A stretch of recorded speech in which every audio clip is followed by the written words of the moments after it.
Hey, everybody. If this is working, I'm on YouTube right now. And this is the second edition of Matt Watch, which is me, Matt Coon, watching um, wrestling, probably some other stuff. And I want to thank everybody who listened to the first show on SmackDown, getting used to my coughs. This is great going live because not only have I never done this before, but like almost every podcast I've done, I edit because I think I'm terrible. So I edit out a bunch of my ums and my ahs and my you knows and you likes and the coughing and crosstalk, of course, if there's somebody else on the show. But no problems like that today as we cover AEW Collision from October 14th, 2023. And it was a good show. I'm a Collision guy, a collider, as they say. I've been watching it from the very beginning. I think I might have missed one when I was in Puerto Rico, but that's the only one I've missed. I like Collision. I like that it's different. Right away as the show opens, we see a couple things that have changed. I don't believe we had the opening promos unless I missed them. I don't believe we had those opening promos, the Saturday Night's Main Event style promos, which I like, number one. And number two, it differentiates the show. You'll probably hear that word a lot. Differentiates the show from other AEW shows. That music playing and the guys talking, and it really works well to say that, hey, Collision's a different show. Just because you're watching another AEW show doesn't mean you're watching, you're doing something redundant. It's not a replication. And then also a change is a three-man booth. I think we're used to a two-man booth a lot of times on Collision, and we have the addition of Tony Schiavone, and along with Nigel McGuinness, and of course Kevin Kelly. So the show starts right away. The show starts with a bang, starts with Edge. I like it. I like just hearing that music. It's still kind of cool to hear that music. That a big star's coming out, and certainly it is. And he came out and he wanted Christian Cage to explain himself. Of course, like what's going on with Christian Cage? We've been friends a long time, and you're just a terrible human being now. But before he gets to speak much, the Christian Cage came out with his posse of Luchasaurus and Nick Wayne. But first, a giant security force. I believe the guy in the suit. There was like, if you didn't see it, there was like six guys, and one guy was in the suit. He was a big guy. I believe that was Kevin Matthews. And there were some other, pretty notable independent type workers in the group as well. But anyway, so they come out and they kind of make that phalanx, make that little bridge of people, that wall of people protecting Christian Cage as he gets up on the turnbuckle to speak. He said he asked Adam Copeland to hit the bricks before he had Copeland removed from the building, like he had the Blackpool Combat Club removed. Then Bryan Danielson comes out, letting Christian know that Luchasaurus and Nick Wayne were banned from ringside as well. Ricky Starks for their match. That's coming up later that day. Of course, the main event is going to be Christian versus Bryan Danielson. Ricky Starks and Big Bill come on. And they were unhappy that their television time was being taken, and we had a moment with Edge and Starks going back and forth. It was a bit of an awkward interchange, and I think it was Edge, Adam Copeland, and you got to give him a pass on this one, folks, because Adam Copeland comes from a place even where the biggest stars don't necessarily improvise a lot, right? I think Adam Copeland probably had more license to do that than other people did. When he was in WWE. But now he's like in AEW, where pretty much you get to create your own thing, which is one of the selling points of AEW for talent, quite honestly. Along with the travel, it's also kind of the creative freedom as well. So it was a little awkward. And then Starks challenged Adam Copeland and Danielson to fight it out right there. And of course, they're outnumbered. So FTR came out and they grabbed the mic. And they kind of explained what happened last week. A lot has been made of FTR's loss. Of course, my past podcast with my friend Dax Harwood, y'all might know, excuse me, y'all might know that, we are friends. And so I definitely won't be unbiased with anything having to do with Dax Harwood or Cash Wheeler. But they kind of explained, hey, Here's the deal with what happened last week. What happened last week is that we were kind of beat up, we were banged up, and we could have gotten out of the match, but we decided to do the match. And because everybody backstage is banged up, it's not just us. We're men, and maybe we shouldn't have because we think kind of it cost us the titles, but that's what happened. And of course, when FTR lost last week, a lot of people, including myself, were kind of a bit, curious. Cash injured, I hear. Other stuff involving Cash, which is ludicrous, was said. Also, somebody on Twitter said, the podcast that Dax and I did affected their future or their aura or whatever it was. And but really, what it was, there was another one too. There's another theory. Oh yeah, there was some news about Dax getting the trademark to CM CMFTR, and maybe that affected them, where titles were taken right off of them as a result. But if you listen to what FTR said, they said we were banged up, and we didn't have to do the match, but we decided to do the match.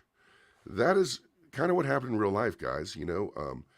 And people, I guess it came out this week that FTR actually were the ones who kind of suggested maybe really giving a good push to Starks and Big Bill by making them look good by losing the titles to them, and it is in fact a fact that happened.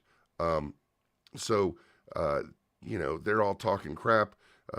FTR makes this point, but then Christian Cage shoved the security into Danielson, which started a giant brawl.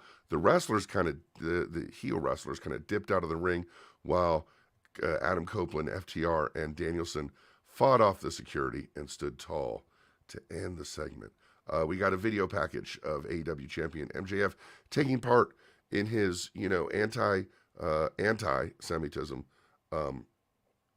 causes that he's a part of these days, and that he's, even when he was like the meanest bad guy ever, he definitely was someone who spoke out, was very public about these kind of issues, and it was a good little segment to kind of show, that it's not just with MJF, it's not just lip service, it's not just PR, it is definitely how he really feels. I think that's very important to him, and we're going to talk a little bit about that later. Ring of Honor World Television title match. Samoa Joe defeated Willie Mack to retain. Now, here's one of the issues with AEW, right? Is that who do we cheer for? Like, Samoa Joe's a bad guy, right? But, he's cool and everybody likes him. And Willie Mack, on the other hand, is a guy I think has a huge upside. I was chatting with let's call him a wrestling legend who used to work with Impact maybe a couple years ago. And we chatted for a while about Willie Mack and about how he is a commodity that's not really been taken advantage of. He's really marketable, I think. I think from his wrestling style to his look to his personality, I think he could kind of be a big deal. I think he could be a breakout star for AEW. But as far as the AEW audience goes, they haven't really been introduced to Willie Mack. And again, it's the AEW assuming we know who all these people are. And AEW also making what I believe is the mistake of not really thinking about first-time watchers, right? And so if you're going to have Willie Mack be the good guy and Samoa Joe be the bad guy, give Willie Mack a good promo. Give Willie Mack a vignette. Give us a reason beyond us Googling him or us knowing him to say, wow, this is someone I want to see beat Samoa Joe, who is just doing a fantastic job right now with his character. It's the same job he's always done, which is great, but now we get to see it. Really, really good match. It was a kind of a muscle buster out of nowhere for the win, and a defense of Samoa Joe and his title, which is one of many in AEW. I think it is a Ring of Honor television title. So now we're backstage with CJ Perry. This was kind of a thing.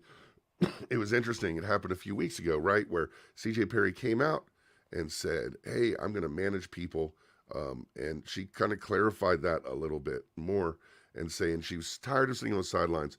She goes, have you ever looked at somebody doing something and thought that they're in your spot and it should be me?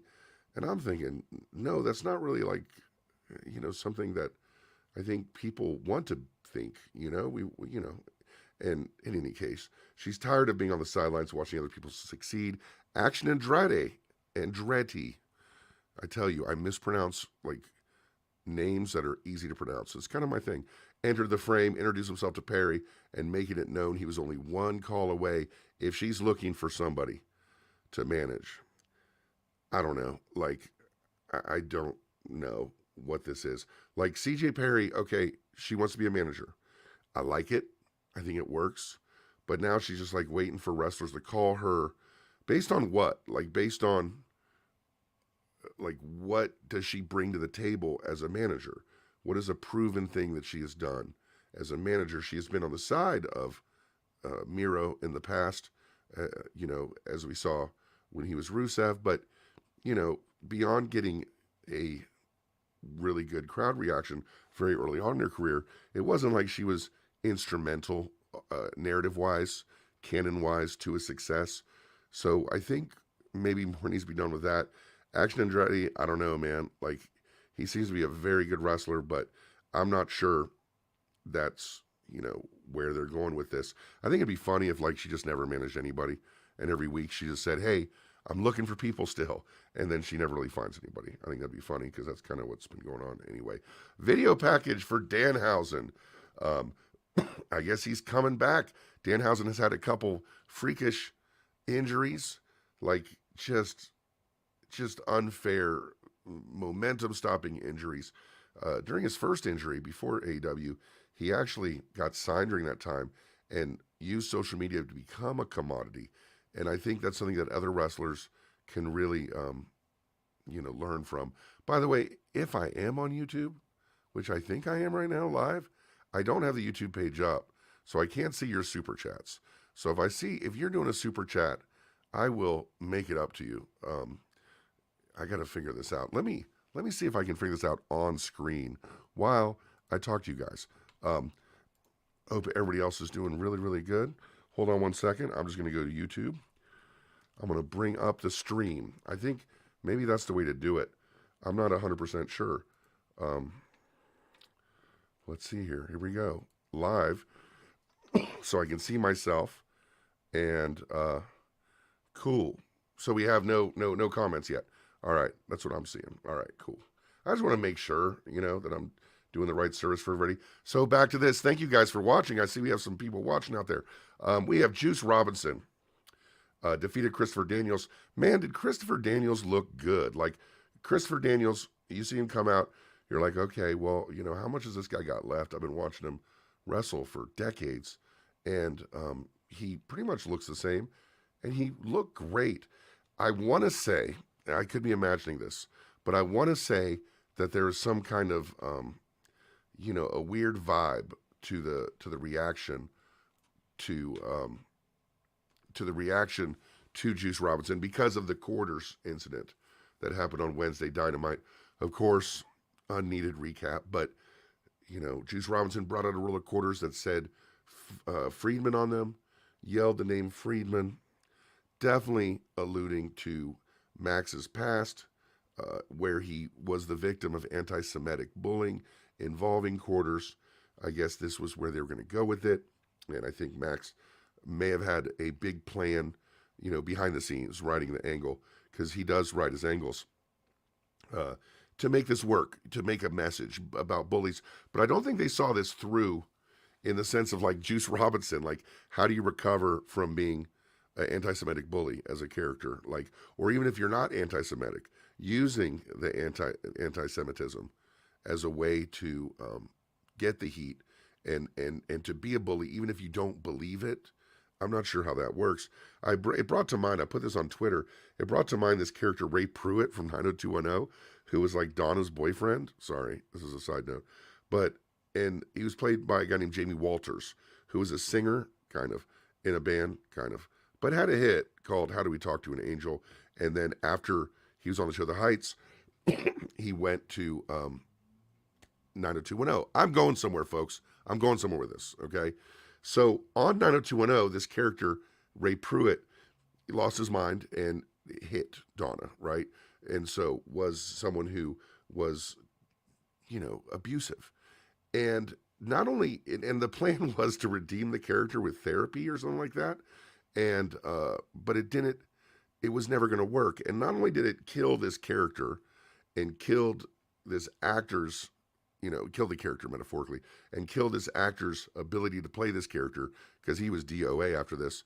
But also, the actor Jamie Walters kind of attributes his plot line to ruining his career. And that's what came up with Juice Robinson. Like, this is a very dangerous area to be in. And the last thing I want to say about the quarters is, no one can tell you what to be offended by, no one can tell you what to be offended by. No one can tell me what to be offended by. And if I'm offended by something, I have the right to be offended by it, right?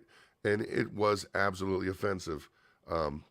And I'm glad that I think they got rid of it. Not just the times. Not the times make it so much worse, but also it's just a bad idea in general.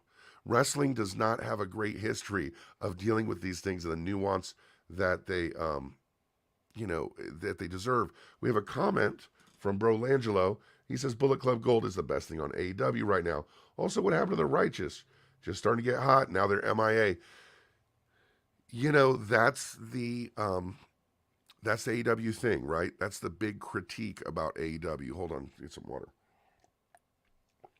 Professionalism is that when things get hot, they sometimes drop them. Like the masked attackers thing. Like people are said, oh, it's going to pay off at Full Gear, whatever. But the fact of the matter is that if you let something get cold, it's hard to heat it up again. They've mentioned the attackers, but they haven't kept going with it. I love what Bullet Club Gold is doing. I think it was very smart. The Guns are great. Jay White's great. Juice was great.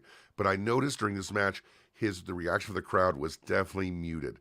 I think they were still kind of waiting to see, what was going to happen with this quarters thing. Luckily, they opened up their Google Docs for the platforms, and they did a find and replace for quarters with ring. Even though the ring was part of it before, they made the ring the central part. No mention of quarters. Let's just forget that ever happened. We get a promo from Dustin Rhodes after this match. Well, the match happened, right? And so, Daniels looked great. But Juice is on fire. If we forget about the quarters thing ever happened, we can say Juice is killing it right now. And, of course, he wins the match, and he's off to be in the Battle Royal for the Diamond Ring, which he faces MJF for. And then I guess maybe a title shot after that. I'm not sure the way it all works. They like tournaments. They like Battle Royals. Promo from Dustin Rhodes, who's excited to come back to Texas and go to the Diamond Battle Royal. Sure. Dustin's great. Any match is better with him in it. They showed Lexi Nair with Nick Wayne, and this was kind of an awkward backstage segment. Nick Wayne is young. He's still learning. He did fine. But he was informed that Jim Ross would have a sit-down interview with him and his mom on Dynamite. He was surprised, but then he said he was going to tell the world why he turned on Darby Allin. So it was like, he was like, oh, that's happening? Okay, well, awesome. But it didn't come across as flawless in that. Out comes Kyle Fletcher for his match against Boulder. Kyle Fletcher, I got to tell you, that theme music, it's got this, right? It's like Aussie, Aussie, Aussie, oi, oi, oi. But that second oi, oi, oi, which is what we call syncopated, is like in the groove. So if I'm going like Aussie, Aussie, Aussie, oi, oi, oi, oi, oi, oi. It's always catchy to me. I always like it. Kyle Fletcher is definitely getting pushed. He's been great. I pointed him out a few weeks ago on Twitter that I thought he's got a huge future even before the unfortunate injury to his partner. Of course, he takes care of Boulder quickly, and he wins with a Dragon Sleeper, which I love as a finisher. It's a very, very effective finisher, right? Like it looks like, the Dragon Sleeper looks like it would hurt you. Like you don't want to get in that, and it looks impossible to escape from. So then they said they had Renee Paquette was backstage with the Acclaimed, and they were talking about Billy Gunn, they were talking about MJF needing partners, and Billy Gunn said, hey, Max Caster, we know you're in love with the guy or whatever the deal is, but if you want a part of it, then if you want to be a part of it, then we're part of it with you, because we're brothers, but you got to work on your communication skills. And they tried to teach him something, and he ended up referring to Renee's podcast, the oral sessions, and Renee was like, "What's wrong with you, you creep?" I'm not sure about playing Max Caster like this. I think he is a very intriguing character. He's a very good character, but I think he's kind of coming off dumb with this, like just oblivious. And I don't think it helps his character because when he's rapping, he comes off as cool and insightful and clever and funny. And I think it doesn't add the depth that they want. I think it undermines the character that they want from Max Caster. But I do like the fact that he's like low key in love with Max, and so that's kind of funny. I'm not sure I like the rest of the Acclaimed with it. It'd be cool if Max Caster is one of a few people who randomly came to MJF's aid, like maybe Dax or someone like that. But hey, it'll be a fun match, right? I think that's set up for Dynamite. We have another another comment from Bro Angelo. Acclaimed are cooling right now. Totally cooling off. I totally agree. Don't think, sorry, this does them any favors other than making them a footnote in Max's story. If they're going to do this, they need to make it Max Caster's story. If it's Max Caster, then it works. But if you group the whole Acclaimed with it, I think they get defined down by it. But if you just involve Max, I think it works pretty well. AEW title match, Chris Statlander versus Sky. Oh, before that, though, 2.0 and Jake Hager, who I'm totally rooting for, by the way. 2.0, they work really hard. And of course, DG, Daniel Garcia, work really hard. And I like them a lot. And I hope that, they look good on Rampage last night. And I hope that things work out for them without the Jericho. I wish they had a name besides the former Jericho Appreciation Society. I wish they had an identity.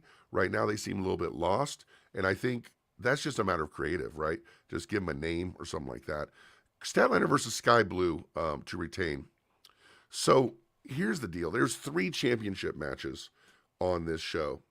And if you have a championship match on a show, I believe, just an opinion, not a wrestler, not a booker, that match will always benefit from a promo. You have to sell how important this title is. And so many times it's like, okay, the next match is a title defense. But these things have to be important to the wrestlers.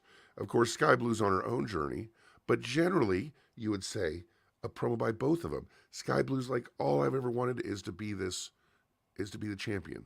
And Chris Statlander's like, I earned this, and I sent the last champion packing. Whatever it is, right? But something to let you know that it's not just, oh, by the way, there's a belt involved in this match. And too many times that's happened. It was a good match.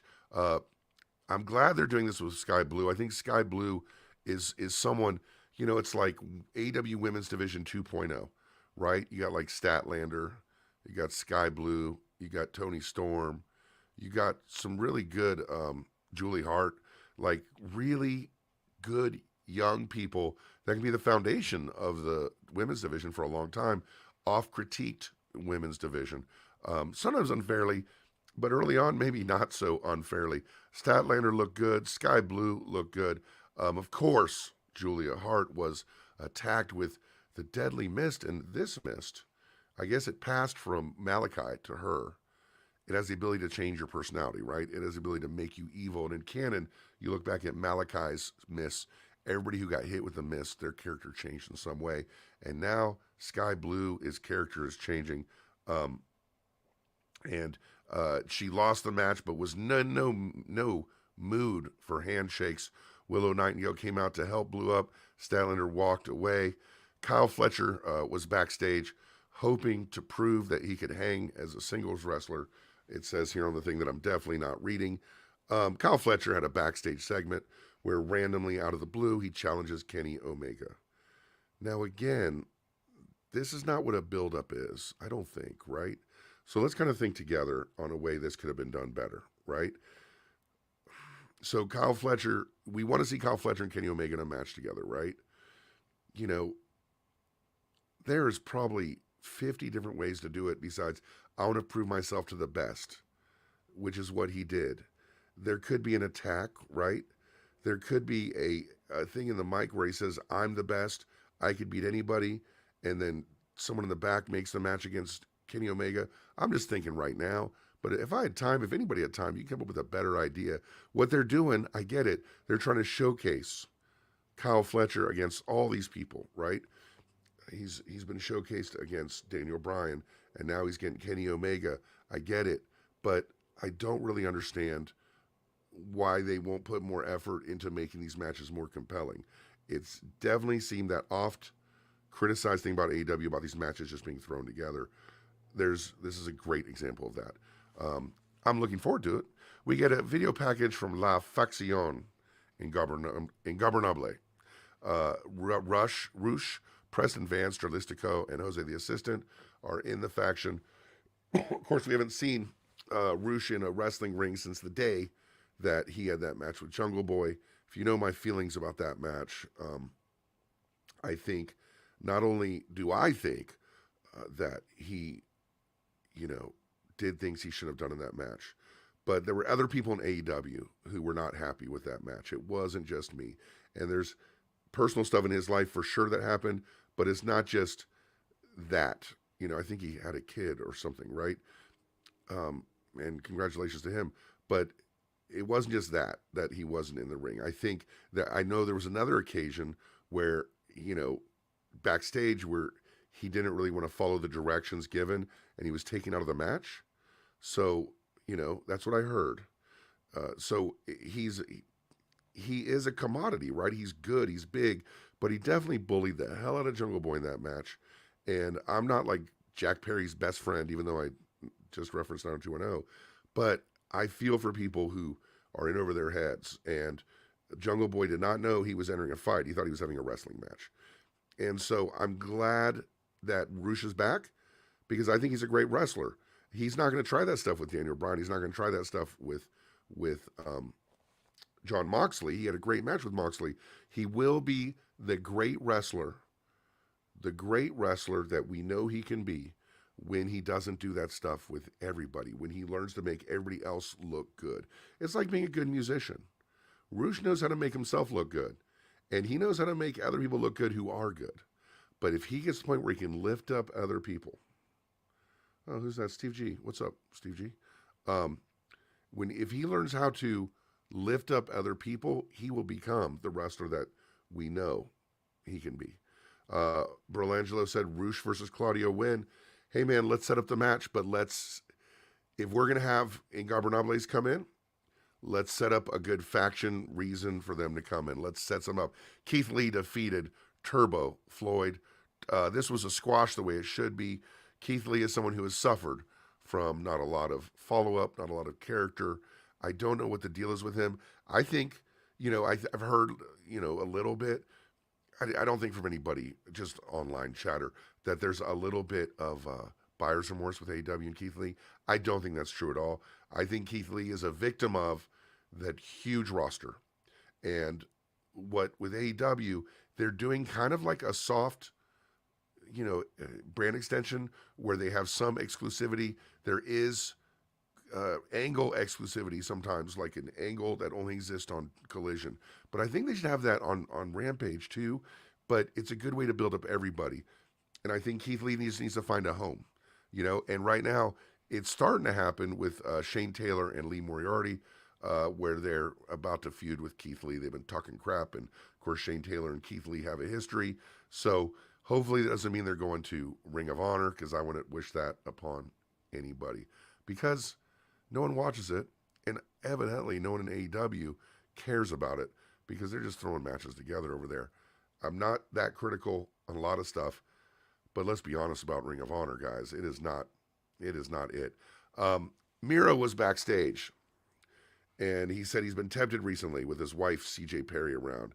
And he's pissed off about Action Andretti. How dare he take her up on his offer? So we're going to watch Action Andretti get the hell beaten out of him next week by Miro. Apparently, that's the match. We get a rundown of the Dynamite card with additions of there's a new Tony Storm film. And Sting is going to talk, and Kyle Fletcher versus Kenny Omega. Again, another matchup with no reason to have it. I'm just going to guess that Don Callis will be involved, and Don Callis is going to be is his large looming shadow will overshadow anything Kyle Fletcher does. I think they have to figure out how to take the heat, I guess, the booze that Callis gets, and kind of transfer it over to the other people, right? Like Takeshita, how much has Takeshita cooled down, right? How much has, they have Hobbs now, right? Hobbs beat Jericho. Let's see what happens with that. But right now, it seems to be that everybody just hates Callis, except Kenny Omega, who apparently filmed him in a promo in Japan. So here's the final match. I love Collision because, like, it's 9:30 p.m., right? And you're like, ooh, main event. So you're getting the half-hour main event. Like, it is, Dynamite, you can pretty much set your clock by the quarter hours. But in Collision, you get these half-hour main events. And it got me thinking about Christian and Bryan Danielson. And that they are two guys who were probably never supposed to wrestle again. And not only they're wrestling, they're main eventing. And not only are they main eventing, they're having possibly the best run of their entire career. Both of them. Christian Cage as a character has never been hotter or more, important. And Daniel Bryan, he's strung together a bunch of good matches. I really think with Daniel Bryan, let's talk about Daniel Bryan just for a second, guys, is that everybody's starting to say he's the best wrestler in the world, right? We're starting to hear that a lot. We might have felt that for a while. He was the guy that broke through WWE booking, which is impossible, right? He broke through it. Now they listen a little bit. LA Knight didn't have to break through WWE booking the way that Daniel Bryan did, right? As soon as it started getting some steam, they'd give him a little pushback where it's like, well, we don't know. And then they're like, fine, okay, he's a big deal. With Daniel Bryan, man, the fans took that over. Before the homogenated and, sterilized version of the Yes Movement, there was a real Yes Movement. So Daniel Bryan's that guy. Daniel Bryan has the ability to get an entire crowd on their feet. I believe Daniel Bryan should be the champion of AEW.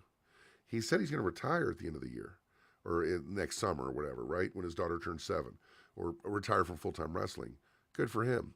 He should, if he wants to. But in the meantime, AEW has this guy that everybody thinks is the best in the world. He wrestles like the best in the world. He's one of the most popular wrestlers who broke through WWE booking to have one of the biggest WrestleMania moments of all time. And he's still, in his wrestling prime, put the belt on that guy. I don't know how you do it, but it's no slam on MJF. MJF is the guy. But Daniel Bryan, man, he is that guy. Everybody's talking about he's the greatest of all time. Why doesn't the greatest of all time have the big belt? Why is he going for the secondary belt? Don't put him in a tweener faction like, Blackpool Combat Club. I don't understand. He barely associated with them, but then sometimes he is. But in any case, Bryan Danielson, I slip and say the wrong name sometimes. He is the guy, and he should be AEW champion because that would benefit business. Not only that, imagine if you said, okay, he's champion, and we're making a match to celebrate his retirement from full-time wrestling at All In. And we're going to book it now, and it's going to be Bryan Danielson versus Kenny Omega. You don't think they'll break that record? If they did it now, and you had 6 months, I don't know, what is it now, 10 months to sell tickets, I totally believe that would happen. So we have the match, Bryan Danielson versus Christian Cage. They're doing a lot of mat stuff. And, it's surreal in a way, right? Because this is Christian from WWE. It's Daniel Bryan from WWE. But here they are doing some really cool wrestling in a style that you wouldn't see in WWE at all. And Christian is going for that arm, the right arm, the surgically repaired arm with the steel bar in it. He's going for that like he's Arn Anderson. He's doing every move he does is a modified version that affects that arm, whether it be a suplex on the apron or whether it be his, I forget what they call that, front forward kind of DDT he does. He puts his arm behind it. It is a great match, another great match from Bryan Danielson, one of the greatest matches of Christian Cage's career. At the end, he tries to put the label lock on, Danielson that is, and he can't get it on. Well, first he gets it on, and he struggles in it for a while, Cage does, and he gets to the ropes, and I think that took it out of him, took it out of his arm, that being Daniel Bryan, and he tried to put it on again, and he couldn't get it on.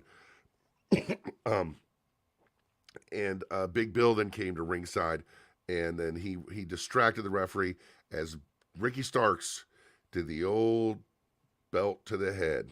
You know, it's always weird to me that a ref's back is turned, and Ricky Starks clearly bumped against the ground. You could totally hear it. A ref's job would probably be to turn around in that sense, but it's wrestling, you know. He knocked out Danielson with the tag team title, Starks did, and it was a win by Cage.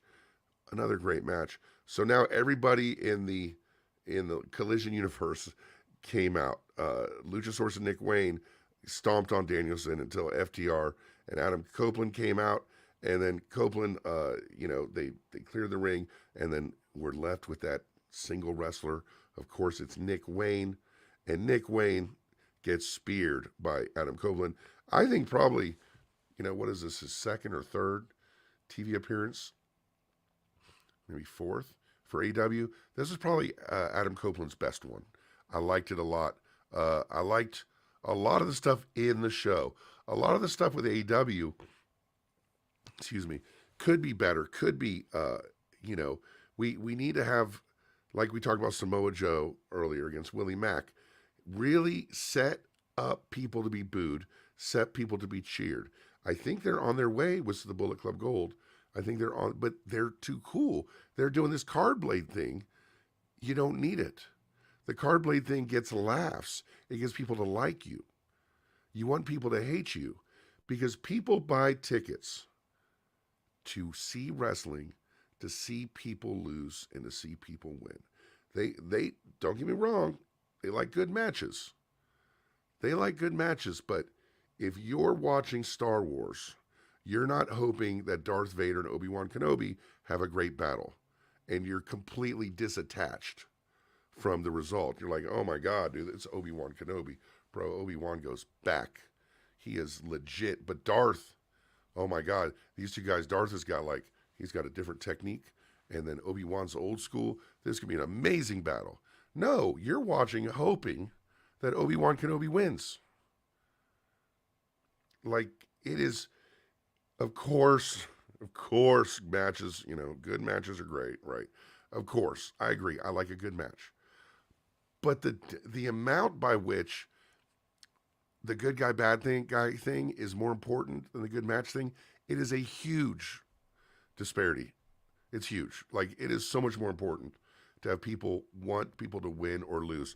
Look at Christian Cage versus Bryan Danielson. We all wanted Bryan Danielson to win. I kind of didn't because I don't want him having a secondary title, but you get what I'm saying. We got to do more of that throughout the show. The other thing we talked about, if you're going to have championship matches, do some promos, make it a bigger deal. But that's an AEW problem. It's not a Collision problem. Collision, again, this week was my favorite. Let me think, because Dynamite was really loaded, right? Nah, man, Collision was better, I think. Collision has just the way they go from segment to segment to segment. I like the way it's lit. I like the stage. I like the wrestlers on it. I thought Dynamite was very good this week, but I still think Collision was better. So, guys, I want to thank you guys for joining me on this first live Matt Watch. I'm still figuring this out. Yesterday I did the first show. Today I'm like, let me try this live thing. What are these buttons for? And so eventually I'll probably get some stuff written down there and maybe some stuff written right there, because I think that's the way people do things. And then we'll set it up to have, super chats and that kind of thing. We're starting small. We're starting with hundreds of watchers. We're going to get to thousands. We're going to make this a thing. This is my second show. No one said it would last this long. Guys, I appreciate you so much. Make sure to follow me on Twitter at MattCoonMusic, but also subscribe to this show and tell people about it and share clips and say nice things about it. And I will see you for the next show. I'm not sure what it'll be, but I think it might be about some controversial subjects. I will talk to you next time.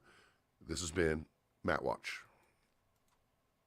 Awkward clicking to end stream.